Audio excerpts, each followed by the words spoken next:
Veg ನೂಡಲ್ಸ್ನ ಟೇಸ್ಟಿಯಾಗಿ ಯಾವ ರೀತಿ ಮನೆಯಲ್ಲೇ ಮಾಡೋದು ಅನ್ನೋದನ್ನು ನೋಡೋಣ. ನೀವು ಹೊರಗೆಲ್ಲ ತಿಂದೇ ಇರ್ತೀರಾ, ಅದನ್ನು ಈಸಿಯಾಗಿ ನಾವು ಮನೆಯಲ್ಲೇ ಇವತ್ತು ಮಾಡ್ತಾ ಇದ್ದೀವಿ. ಈ ನೂಡಲ್ಸ್ ಮಾಡೋದು ತುಂಬಾ ಸಿಂಪಲ್ಲು ಹಾಗೂ ಟೇಸ್ಟಿಯಾಗೂ ಸಹ ಇರುತ್ತೆ. ಯಾವ ರೀತಿ ಮಾಡೋದು ನೋಡೋಣ ಬನ್ನಿ. ಮೊದಲು ನಾನಿಲ್ಲಿ ಒಂದು ಪ್ಯಾನ್ನ ಬಿಸಿ ಆಗೋದಕ್ಕಿಟ್ಟು 2 ಕಪ್ಪಷ್ಟು ನೀರನ್ನ ಹಾಕಿದ್ದೀನಿ. ಇಲ್ಲಿ ಹಕ್ಕ ನೂಡಲ್ಸ್ನ ತೊಗೊಂಡಿದ್ದೀನಿ. ಈ ರೀತಿ ಸೂಪರ್ ಮಾರ್ಕೆಟಲ್ಲಿ ನೂಡಲ್ಸ್ ಪ್ಯಾಕೆಟ್ ಸಿಗುತ್ತೆ ನಿಮಗೆ.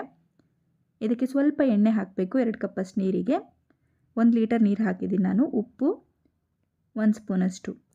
ನೀರು ಚೆನ್ನಾಗಿ ನಮಗಿಲ್ಲಿ ಕುದಿಬೇಕಾದ್ರೆ ನೂಡಲ್ಸ್ನ ಓಪನ್ ಮಾಡಿ ಹಾಕೋಬೇಕಾಗತ್ತೆ. 1 ಸೆಷನ್ನ ಹಾಕ್ಕೊಂಡಿದ್ದೀನಿ. ಇನ್ನೊಂದನ್ನು ಸಹ ಹಾಕಿ ಇದನ್ನು ಚೆನ್ನಾಗಿ ಬೇಯಿಸ್ಕೋಬೇಕಾಗತ್ತೆ. ಈ ನೂಡಲ್ಸ್ ಬೇಯೋದಕ್ಕೆ ನಮಗೆ 7 ರಿಂದ 8 ನಿಮಿಷ ಟೈಮ್ ಹಿಡಿಯುತ್ತೆ. ಇಬ್ಬರಿಗಾದರೆ 1 ಸೆಷನ್ನೇ ಸಾಕಾಗುತ್ತೆ. ನಾನಿಲ್ಲಿ 2 ಹಾಕಿರೋದ್ರಿಂದ ನಾನಿಲ್ಲಿ 4-5 ಜನಕ್ಕೆ ಮಾಡ್ತಾಯಿದ್ದೀನಿ, ಹಾಗಾಗಿ 2 ಹಾಕಿದ್ದೀನಿ. ಇದನ್ನು ಚೆನ್ನಾಗಿ ಬೇಯಿಸ್ಕೋಬೇಕು. ಉಪ್ಪು ಮತ್ತು ಎಣ್ಣೆ ಹಾಕೋದ್ರಿಂದ ಒಂದಕ್ಕೊಂದು ಅಂಟೋದಿಲ್ಲ. 8 ನಿಮಿಷ ಆದಮೇಲೆ ಇದನ್ನು ಈ ರೀತಿ ಚೆಕ್ ಮಾಡ್ಕೋಬೇಕಾಗುತ್ತೆ. ಕೈಯಿಂದ ಪ್ರೆಸ್ ಮಾಡಿ ನೋಡಿ, ಕಟ್ಟಾಗ್ತಿದೆ, ಬೆಂದಿದೆ ಅನಿಸಿದ್ರೆ ನಿಮಗೆ ಆಫ್ ಮಾಡಿಬಿಟ್ಟು ಇದನ್ನು ನಾವು ಸ್ಟ್ರೈನ್ ಮಾಡ್ಕೋಬೇಕಾಗಿರುತ್ತೆ. ಬಿಸಿ ನೀರನ್ನೆಲ್ಲ ಬಗ್ಗಿಸ್ಕೋಬೇಕು.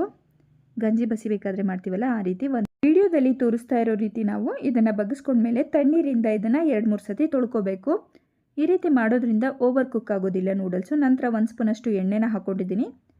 ಆನಂತರ ನಾವಿದಕ್ಕೆ 1 ಸ್ಪೂನಷ್ಟು ಉಪ್ಪನ್ನ ಸೇರಿಸಿ ಚೆನ್ನಾಗಿ ಇದನ್ನು ಮಿಕ್ಸ್ ಮಾಡ್ಕೋಬೇಕು. ಸ್ಪೂನಿಂದ ಮಿಕ್ಸ್ ಮಾಡಿ ನಂತರ ಇದನ್ನು ಕೈಯಿಂದ ಮಿಕ್ಸ್ ಮಾಡಿ. ಈ ರೀತಿ ಮಾಡೋದ್ರಿಂದ ನೂಡಲ್ಸ್ ಒಂದಕ್ಕೊಂದು ಅಂಟೋದಿಲ್ಲ, ಬಿಡಿಬಿಡಿಯಾಗಿರುತ್ತೆ. ಈ ರೀತಿ ನೂಡಲ್ಸ್ನ ಫಸ್ಟೇ ಮಾಡಿಟ್ಕೊಂಡು ನೀವು ಮಾಡೋ ಟೈಮಿಗೆ ನೀವು ತರಕಾರಿ ಎಲ್ಲ ಹೆಚ್ಚಿಬಿಟ್ಟು ಒಗ್ಗರಣೆ ಕೊಟ್ಕೋಬೋದು. ನೋಡಿ ಈ ರೀತಿ ಉದುದ್ರಾಗಿದೆ, ನೋಡಿ ಎಷ್ಟು ಉದ್ರಾಗಿದೆ ಅಂತ ನೀವು ಇಲ್ಲಿ ನೋಡ್ಬೋದು. ಈಗ ನೆಕ್ಸ್ಟ್ ನಾನಿಗೆ ವೆಜಿಟೇಬಲ್ಸ್ನೆಲ್ಲ ಕಟ್ ಮಾಡಿ ಇಟ್ಕೊಂಡಿದ್ದೀನಿ. ಸ್ವಲ್ಪ ಶುಂಠಿ, ಬೆಳ್ಳುಳ್ಳಿ, ಕ್ಯಾರೆಟು, ಕ್ಯಾಪ್ಸಿಕಮ್ಮು ಮತ್ತು ಈರುಳ್ಳಿ ಮತ್ತು ಹಸಿರು ಮೆಣಸಿನ್ಕಾಯಿ ಇಷ್ಟನ್ನು ತೊಗೊಂಡಿದ್ದೀನಿ. ನೋಡಿ ನೂಡಲ್ಸ್ ಎಲ್ಲ ಉದುದ್ರಾಗಿದೆ. ಈಗ ಒಂದು ಐರನ್ ಕಡಾಯಿನ ಬಿಸಿ ಆಗೋದಕ್ಕೆ ಇಟ್ಟಿದ್ದೀವಿ. ಇದಕ್ಕೆ ಎಣ್ಣೆನ ಈ ರೀತಿ ಹಾಕೋಬೇಕು.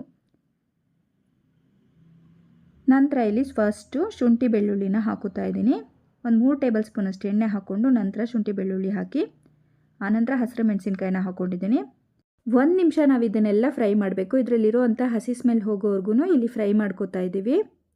ನೋಡಿ ಈ ರೀತಿ ಫ್ರೈ ಮಾಡಿ ಆನಂತರ ನಾವು ಇದಕ್ಕೆ ಈರುಳ್ಳಿನ ಸೇರಿಸ್ತಾ ಇದ್ದೀನಿ. 2 ಈರುಳ್ಳಿನ ನಾನು ಉದ್ದವಾಗಿ ಕಟ್ ಮಾಡಿ ಇಟ್ಕೊಂಡಿದ್ದೆ, ಅದನ್ನು ಹಾಕ್ಕೊಂಡಿದ್ದೀನಿ. 1 ಮಿನಿಟ್ ಇದನ್ನು ಫ್ರೈ ಮಾಡಿ ನಂತರ ಕ್ಯಾಪ್ಸಿಕಮ್ನ ಸೇರಿಸಿ ಕ್ಯಾಪ್ಸಿಕಮ್ನ ಮಿಕ್ಸ್ ಮಾಡಿ ಅನಂತರ ಇದಕ್ಕೆ ನಾವು ಕ್ಯಾಬೇಜ್ನ ಸೇರಿಸ್ತಾ ಇದ್ದೀವಿ. ಎಲೆಕೋಸನ್ನ ಮತ್ತು ಕ್ಯಾರೆಟ್ನ ಹಾಕೋಬೇಕು. ಈ ತರಕಾರಿಗಳೆಲ್ಲ 1-2 ನಿಮಿಷ ನಾವಿಲ್ಲಿ ಬೇಯಿಸ್ಕೊತಾ ಇದ್ದೀವಿ. ತುಂಬಾ ಸಾಫ್ಟು ಕೂಡ ಆಗಬಾರ್ದು, ಅಲ್ಲಲ್ಲಿ ಕ್ರಂಚಿನೆಸ್ ಇರಬೇಕು. ಹಾಗಾಗಿ 2 ನಿಮಿಷ ಬೇಯಿಸಿ ನಂತರ ಇಲ್ಲಿ 1 ಸ್ಪೂನಷ್ಟು ಸೋಯಾ ಸಾಸ್ನ ಹಾಕ್ಕೊಂಡಿದ್ದೀನಿ. ನೆಕ್ಸ್ಟ್ ನಾನು ಇದಕ್ಕೆ ವಿನೆಗರ್ನ 1 ಸ್ಪೂನಷ್ಟು ಹಾಕ್ಕೊಂಡಿದ್ದೀನಿ.